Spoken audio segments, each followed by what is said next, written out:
Hello and good morning. Welcome to your APPR class. So before class, I sent out an email to everyone to ask you to fill out your own plan. So what I want to do is, in order to start our session, so we're going to check in, we're going to have introductions. I will introduce myself first, that way everyone knows who I am. What I want to know is your name, where you work, how did it feel to complete your APPR, and what is one wellness tool that you use. I will also put those questions in the chat for you so that you can answer, so that you'll have those to refer to as you're answering these questions. So as for myself, my name is Nikki. I work for the Office of Recovery Services and with DBHDS. I am the Region 3 Recovery Oriented Services Coordinator. I completed my APPR plan.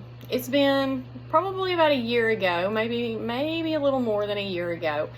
I came into APPR pretty much on the tail end of RAP. So just about the time that I had my RAP plan nailed down, they come in and said, oh, we're not doing RAP anymore. We're going to do APPR now. So, of course, I had to, same thing that you guys are doing. I had to learn something new. The great thing about it is, though, is APPR is, it's a lot like RAP. So, if you've done them, if you've done one, then you're kind of experienced with the other. So the one wellness tool, that I use. So, what my RAP plan, helped me understand something about myself, and my APPR plan kind of pushes me to keep using that. And what that is I learned that I actually refuel when I have time to myself. So I was spending a lot of time trying to keep everyone around me happy when I wasn't feeling well. And my plans have helped me understand that's not how I take care of myself. The way that I take care of myself is, taking that time to breathe by myself, and that's where I recharge. So I have to be very cautious and be sure that I use those wellness tools when I'm not feeling well, or even if I just start to feel a little bit stressed, so that I can keep myself at my baseline, at what's, my everyday usual. So I would like to hear from each one of you, and you can just use your reaction button or just raise your hand, and I will go around the room and call on you, and you can let us know your name, where you work, how it felt to fill out your APPR, and what is one wellness tool that you use. So our agenda for today is going to be 9:30 a.m. We're going to do our welcome, our housekeeping, and we're going to create a participant guideline. At 9:45 to 10:45, we're going to do APPR and key program element overview. At 10:45 to 11, we're going to go ahead and take a break. At 11 to 12:15, we're going to do an APPR overview, and then 12:15 to 1 we're going to take lunch, and then from 1 to 2 we're going to do curriculum implementation and trauma-informed facilitation. From 2 to 3 we're going to do values and ethics. From 3 to 3:15 we're going to take a break, and then from 3:15 to 4 we're going to do values and ethics, and then from 4 to 4:15 we're going to have our closing and any questions that you may have. So for our housekeeping, I want you to please use your best Zoom etiquette.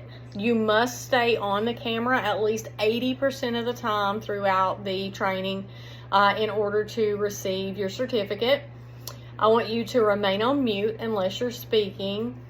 Please practice self-care. If you need to go to the bathroom, go to the bathroom. If you need to get something to eat, get something to eat. If you need to get something to eat, drink, get something to drink.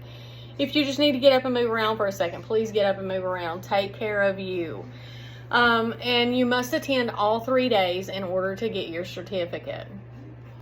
So we're going to do our participant guidelines, and what we'll do is we're going to pull up a whiteboard, and we will each go in and put in, what we feel like guidelines can be. And what I mean by that would be like, if you feel like everyone should use the reaction, the raise hand to keep us from talking, over top of one another.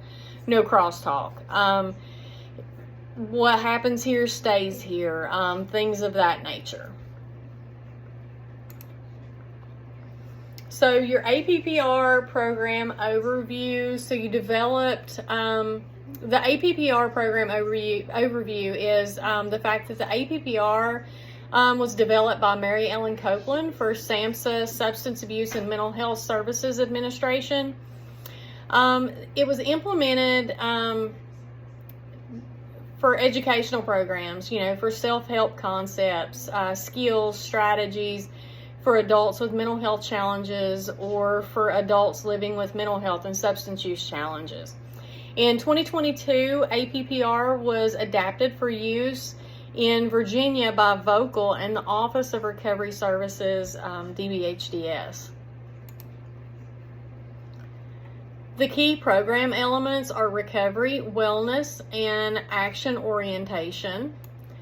Focus on hope, personal responsibility, education, self-advocacy, and support.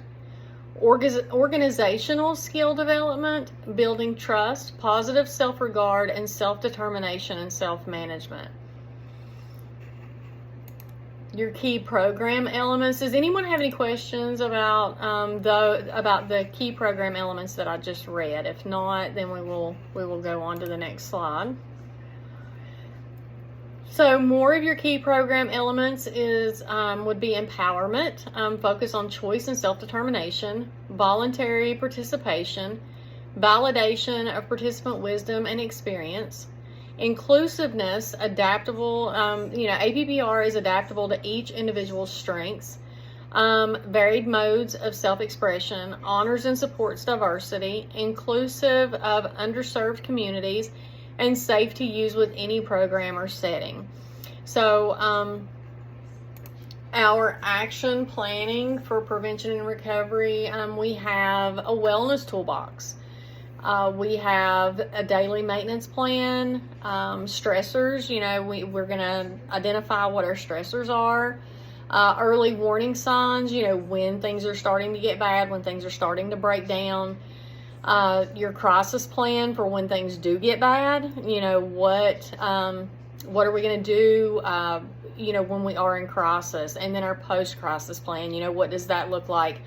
Because we need to, know who is going to help us feed the dog, who is going to, help us make sure that we're eating, that, that we're not getting too overwhelmed, that things just aren't too much for us when we come back home.